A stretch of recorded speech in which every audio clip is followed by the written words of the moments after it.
देख सकते हैं दोस्तों पटना चिड़ियाघर का यहाँ पे है बाघ। देख सकते हैं बाघ कितना दम यहाँ पे पूरा बैठा हुआ है भाई। अगर ये जाली टूट जाएगा तो पता है किसी को नहीं छोड़ेगा भाई, किसी को नहीं छोड़ेगा। लेकिन यह जाली पूरा मजबूत यहाँ पे बनाया गया है चिड़ियाघर में।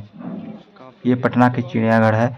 काफ़ी यहाँ पे देख सकते हैं दोस्तों, काफ़ी दूर दूर से यहाँ पे देखने के लिए यहाँ पे आए हैं। भीड़ देखिए कितना उमड़ा हुआ है भीड़, यहाँ पे बहुत दूर दूर से आए हैं।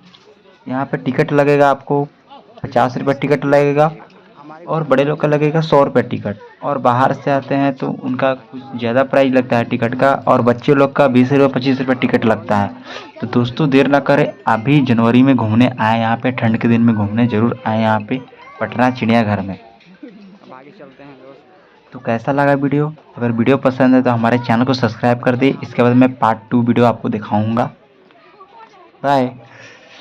इसके बारे में यहाँ पर जानकारी आप ले सकते हैं, स्क्रीनशॉट लेकर पढ़ सकते हैं आप।